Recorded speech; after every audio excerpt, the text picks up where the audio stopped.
महसूसात पर ध्यान लगाने से इंसान से लगाव बढ़ता है, जिससे हवस पैदा होती है और हवस से गुस्सा जन्म लेता है।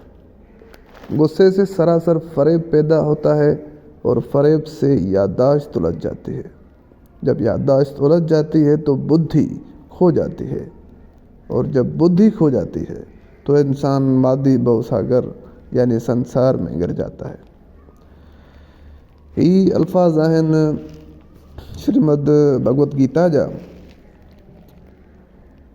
ऐं इन जो मक़सदु त हर माण्हू सम्झे थो। अवां सां शेयर करण जो मक़सदु इहो हो त हवस जेका आहे उहा महसूसात मां पैदा थी थिए गीता जे बकौल। वरी अगरि हवस पैदा थी वई त गुस्सो उतां थो ॼमे। गुस्सो आहे त धोखो, फरेब आहे त याददाश्त असांजी सही न रहंदी। उहा न रहंदी त अकुलु ख़तमु थींदो। अकुलु ख़तमु थी वेंदो त इंसानु मादी दुनिया में किरी पवंदो।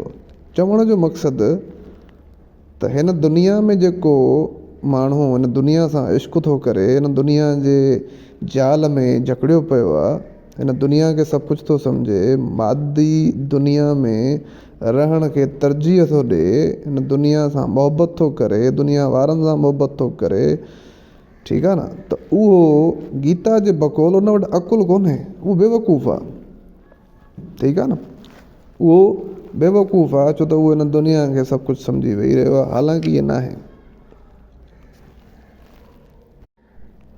गीता उन्हनि खे बेवकूफ़ सॼो आहे। मां बि कुझु टाइम अॻु में हिकु गज़ल लिखी जंहिंजो मतिलबु हुयो त हर शख़्स हिते दीवानो आहे, हर शख़्स हिते दीवानो आहे, ही दुनिया पागल खानो आहे। हिन साॻे अध्याय में हिकु जेको आहे श्लोक ॿियो बि आहे त गीता में लिखियलु आहे त इस मादी संसार में जो लोग नेकी या बदी के पेश आने पर न मुतासर होते हैं और ना ही उसकी तारीफ या बुराई करते हैं, वो पूर्ण ज्ञान में मजबूती से कायम है। माना अहिड़ा ज्ञानी, अहिड़ा इल्मी आलिम माण्हू, वॾी सोच जा स्कॉलर माण्हू, ॾाहा माण्हू जेके हिन दुनिया में नेकी या बुराई जेका उन्हनि खां पेश थी अचे या ॿियनि खां पेश थी अचे त उन सां मुतासिर नथा थियनि। हिते ॿियनि जे लाइ ॿुधायल आहे त ॿियनि जेके ॿिया कम कनि था, माना हिकिड़ो सुठो कमु थी वियो दुनिया में, हिननि खे फ़र्क़ु न पवंदो, ही मुतासिर न थींदा।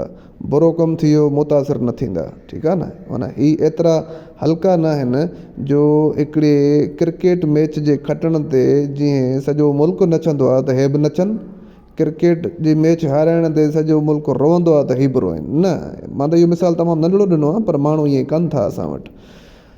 तंहिंखां बाद में ही न उन जी तारीफ़ कंदा आहिनि न बुराई कंदा आहिनि।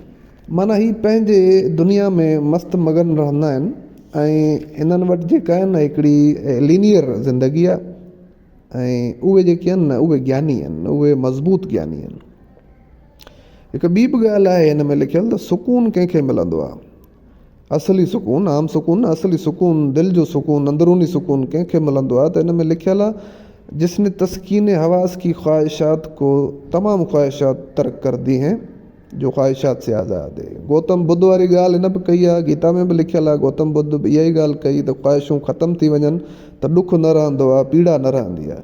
गीता बि इहा ई ॻाल्हि थी करे त अगरि ख्वाहिशुनि सां आज़ादु आहियो अव्हां, पहिरीं ॻाल्हि सुकून हासिलु करण वारे जी निशानी ॿुधाई थी त उहो माण्हू जेको ख्वाहिशुनि खां आज़ादु आहे, मिल्कियत जी सोच उनखे न आहे, माल मिल्कियत गॾु करणु उनजो कमु न आहे, और झूठी अना से परे है, अना हुन में न आहे, गुरूर, कूड़ो, मां जेका मां आहे, जेका लतीफ़ बि चयो आहे त मां न हुजे, उहा मां जंहिंमें आहे, इहे अगरि उन्हनि में न आहिनि त पोइ उन शख़्स खे जेको आहे न सुकून मिलंदो।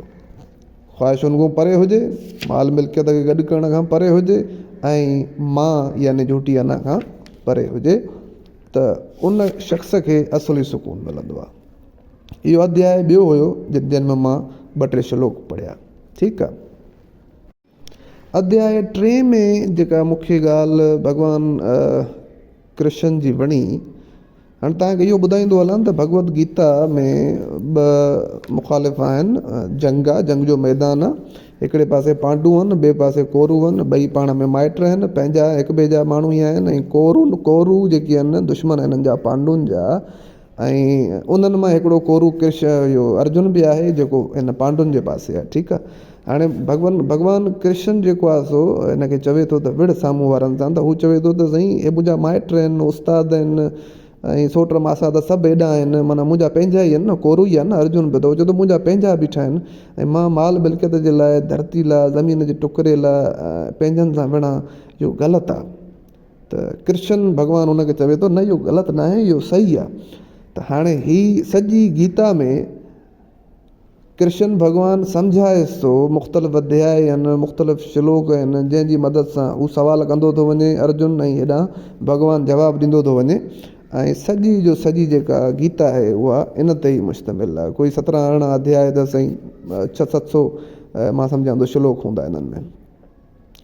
आख़िर में क़ाइल करे थो वञे साईं, आख़िर में हू चवे थो त ठीकु आहे मूंखां ग़लती थी वई। अर्जुन चवे थो तूं भॻवानु आहे ऐं तूं महिरबानी कई मूं ते, तूं मूंखे अकुलु ॾिनो, हाणे मां हिननि सां जंग कयां थो। सो माना इहो हिकिड़ो पस मंज़र हो। त हाणे इन विच में माना रुॻो जंग करण जूं ॻाल्हियूं न आहिनि, मुख़्तलिफ़ सुवाल आहिनि, मुख़्तलिफ़ जवाब आहिनि, मुख़्तलिफ़ तमामु वॾियूं वॾियूं ॻाल्हियूं बि हिन में कयल आहिनि न। माना मज़ाक न आहे। हीअ जेके पोयूं मां ॻाल्हियूं कयूं उहे तमामु वॾियूं ॻाल्हियूं हुयूं, सुकून हासिलु करण वारियूं, या जेके पोयूं गुस्सो किथां थो अचे, ख़्वाहिशात खे छा कजे, ठीकु आहे, इहे सभु वॾियूं ॻाल्हियूं आहिनि न। हाणे हिकिड़ी ॿी ॻाल्हि बि आहे 3 अध्याय में, त हर कर्म भगवान विष्णु की खातिर योगिया समझ कर करना चाहिए। योगिया माना कुर्बानी, ईसार, नहीं तो यही कर्म मादी संसार में बंधन का बायस बन जाएगा। माना हाणे अगरि तव्हां हिन दुनिया में को कर्म कयो था, यानी भलो कमु कयो था, नेकी कयो था, त उनखे योगिया सम्झी कयो। माना जीअं न कुर्बानी कबी आहे, कुर्बानी करे विसारे छॾिबो आहे त मां कुझु कयो, ईअं कमु करे विसारे छॾियो। जेकॾहिं तव्हां कमु करे विसारे न छॾींदव, जीअं तव्हां उर्दू में ॿुधो आहे त नेकी कर दरिया में डाल, अगरि ईअं तव्हां न कंदव, उन कर्म कयो आहे तव्हां ऐं उनजे बदिले जी इंतज़ार में वेठा हूंदव, तव्हां सोचियो था त अगरि मां अॼु हिन सां भलाई कई आहे त हाणे इहो मूं सां भलाई करे, अगरि अहिड़े क़िस्म जो रवैयो इख़्तियार कंदव त तव्हां हिन दुनिया में पंहिंजा पेर मज़बूत कंदा वेंदव। ऐं गीता चवे थी त हीउ मादी संसार जेको आहे, जेका दुनिया आहे, उन में तव्हांजो कमु न आहे, उन में तव्हां पंहिंजा पेर पुख़्ता न कयो। आख़िरत जे लाइ रूहानी दुनिया आहे, माना हिन जे हिसाब सां त रूहानी दुनिया आहे न। ऐं हिन में इहो बि आहे, जन्नत दोज़ख जो चकर बि आहे, नर्क ऐं स्वर्ग बि आहे। ठीकु आहे। जेको सफ़ा सफ़ल थी वेंदो उनखे स्वर्ग मिलंदो, ऐं जेको सफ़ा सफ़ल न थींदो उनखे नर्क न बि मिले त हिते जेको आहे न इनकारनेशन वारो चकर हूंदो, बार बार हुनजो जनमु थींदो रहंदो, तेसिताईं थींदो रहंदो जेसिताईं हू सफ़ा सफ़ल न थी वञे ऐं तमामु सुठो माण्हू न थी वञे। ठीकु आहे। सो हाणे जेकॾहिं तव्हां लालच रखो था ऐं इहो इंतज़ारु था कयो ऐं नेकी इन नियत सां था कयो त मूंसां बि नेकी कई वञे, त मां छा कंदुसि बाबा, जेकॾहिं मां हिकिड़े सां नेकी कई, सुभाणे ॿिए सां कंदुमि, परीहं 3 सां कंदुमि, जिते हूंदुमि उते नेकियूं कंदुमि, अलाई कंदुमि, ऐं इन लालच में कंदुमि त मूंसां सभु कंदा, त पोइ छा थींदो? पोइ मुंहिंजा वास्ता वधंदा, मुंहिंजूं दोस्तियूं वधंदियूं, मुंहिंजा ॿंधण वधंदा ऐं मां उन्हनि में घिरंदो वेंदुसि, बल्कि आज़ादु कोन थींदुसि। ऐं गीता चवे थी उनखां तव्हांखे आज़ादु थियणो आहे। हिकु ॿी ॻाल्हि बि इन में कंदो हलां त जीअं असां वटि आहे त बाबा जीअं तव्हांखे ख़ुदा माल मिल्कियत ॾिनी आहे त पोइ तव्हां उन मां सदको ख़ैरात कढंदा कयो। ठीकु आहे न। माना इहे जेके नेमतूं दुनिया में असां इस्तेमालु कयूं था, उन जूं माना असांखे सदको ख़ैरात कढणु घुरिजे। ठीकु आहे। ईअं ई वरी रुॻो असां में न आहे, गीता में बि भॻवानु चवे थो त जो शख़्स देवताओं के ज़रिए दी हुई नेमतों को अर्पण किए बग़ैर भोगता है, यानी इस्तेमालु करता है, यकीनन चोर है। ठीकु आहे। हिते त सिधा लफ़्ज़ चोर जा लिखियल आहिनि। माना तव्हांखे एतिरियूं सारियूं देवताउनि भॻवान जेको आहे सो नेमतूं ॾिनियूं आहिनि, दुनिया में रहो था, हर शइ तव्हां वटि आहे, त हाणे उन जो ईअं सम्झो त तव्हांखे एतिरो करिणो पवंदो जो अर्पण कयो, माना कुझु न कुझु ख़ुदा जे नाले ते, भॻवान जे नाले ते अर्पण कयो, तॾहिं जेको आहे सो तव्हां सही माण्हू आहियो, न त तव्हां चोर आहियो। अगरि कुझु बि नथा ॾियो भॻवान जे नाले ते त तव्हां चोर आहियो, तव्हां इस्तेमालु कयो था मुफ़्त में वेठा, इन करे तव्हां चोर आहियो। ऐं हिकु ॿी ॻाल्हि हिन में अंदरियूं जो ज़िक्र थियल आहे, अंदरियूं माना ॾिठी मां त उन में लिखियलु आहे त हवास खमसा, जेके असांजा हवास आहिनि, सेंसिस आहिनि, उहे ई आहिनि। त हिन में लिखियलु हो किथे त ॾुख ऐं सुख जेको आहे न उहो सिंपली हवास खमसा मां ई, अंदरियूं मां ई पैदा थींदा आहिनि। ॿियो उनजो को माना मुहरक न आहे। असांजे अंदरि ई उहे शयूं जेके सेंसिस आहिनि उन्हनि जी मदद सां उहे पैदा थियनि था। ऐं मां सम्झां थो किथे इहो बि लिखियलु हो त हवास खमसा सां गॾु जेको मनु आहे, असांजो मनु, उहो बि गीता जे हिसाब सां असांजो हवासनि में ई अचे थो। ठीकु आहे।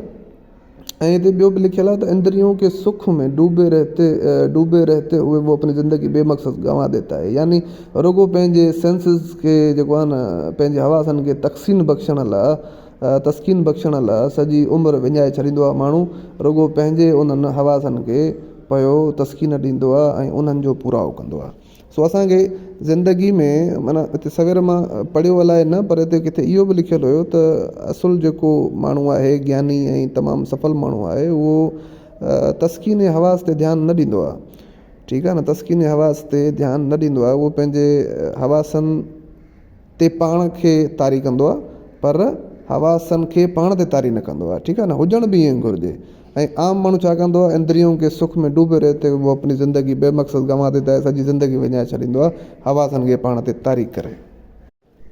ऐं जेका मां सवेर ॻाल्हि कई त फल यानी बदिले खां सवाइ तव्हां नेकी कयो, उन जो ज़िक्र थियलु आहे त जिस तरह अज्ञानी शख़्स जाहिल शख़्स, अज्ञानी ज्ञानी माना आलिम, अज्ञानी माना जंहिं वटि ज्ञान न हुजे, इल्मु न हुजे, अज्ञानी फल की ख्वाहिश के लिए अपने कर्म करता है। माना गीता उन माण्हू खे जेको फल जी बदिले जी ख्वाहिश में को नेकी करे थो, कमु करे थो, कर्म करे थो, उनखे अज्ञानी सॼो आहे।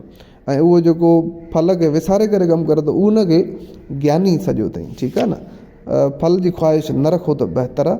तव्हां जेको बि कमु कयो, जेका बि नेकी कयो, या वरी उहो तव्हां ॿुधो हूंदो त हिकु हथ सां ॾियो त ॿिए खे बि ख़बर न पवे, त सॼो मक़सदु उहो ई आहे।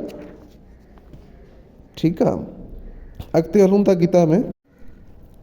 अच्छा हा, हिकिड़ो अध्याय, चोथों अध्याय आहे, उन में 7हों श्लोक आहे, उहो तमामु कम जो आहे। त उन में कृष्ण भॻवान खां अर्जुन पुछियो आहे त तव्हांजो जेको अवतार आहे तव्हां कॾहिं कॾहिं जनमु वठो था, अहिड़े क़िस्म जो कोई सुवालु आहे। उन जवाब में लिखियो हे भरत के बेटे, जब कभी और जहाँ कहीं भी धर्म की कमी है, धर्म माना मज़हब समझो, तो धर्म की कमी होती है और अधर्म में इजाफा होता है, उस वक्त में जन्म लेता हूँ।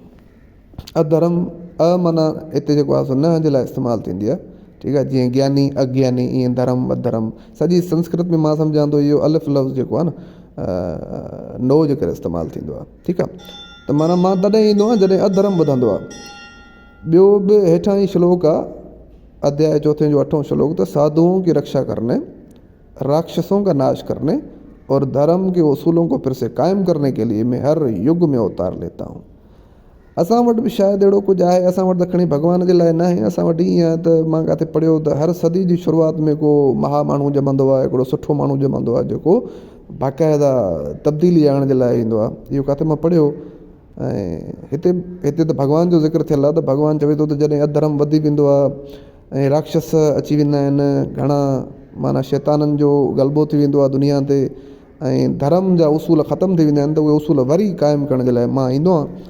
सो अहिड़े क़िस्म जो हिते हिकिड़ो ॿियो नालो बि लिखियलु आहे, मनु। हाणे मनु खे इंसानी नसल के पिता हिते लिखियलु आहे, इंसानी नसल जो पिता आहे। ऐं असां वटि इंसानी नसल जा पिता ॿ सम्झा वेंदा आहिनि, हिकिड़ो आदम ऐं ॿियो आदम इसानी यानी हज़रत नूह अलैहिस्सलाम। ठीकु आहे, ऐं मां किथे ॿुधो यानी मूंखे पंहिंजे अज़ीज़ जनाब अब्दुल बासित साहब बि ॿुधायो त मनु जेको आहे, तहक़ीक़ चवे थी त मनु हिते जेको गीता में मनु लिखियलु आहे यानी इंसानी नसल के पिता, उहो हज़रत नूह अलैहिस्सलाम जे लाइ लिखियलु आहे।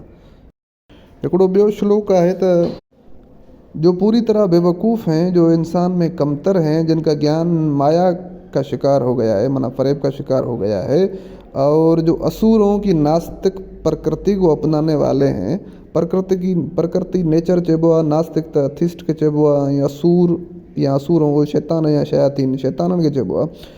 और जो असुरों की नास्तिक प्रकृति अपनाने वाले हैं, ऐसे पापी मेरी शरण नहीं ले सकते। माना को भॻवानु चए थो उहे उन्हनि जो मूं वटि कोई कमु न आहे, उन्हनि खे मां शरण न ॾींदो आहियां। ठीकु आहे, 4 तरह के नेक इंसान मेरी भक्ति करते हैं। 4 माण्हू आहिनि, यानी मुसीबत ज़दा जेके हूंदा उहे मुंहिंजी भक्ति कंदा, दौलत के ख़्वाहिशमंद बि मूं वटि ईंदा, जग्यासी यानी ज्ञान की खोज लगाने वाला, माना आलिम माण्हू न, ज्ञान की खोज लगाने वाला ॿी शइ आहे, और ज्ञानी यानी आलिम, माना ईअं सम्झो त हिकिड़ा शागिर्द थी विया, ॿिया आलिम थी विया। ज्ञान की खोज लगाने वाला उनखे पाण चवंदा आहिनि शागिर्द, ऐं ज्ञानी माना आलिम। त इहे मूं वटि ईंदा आहिनि।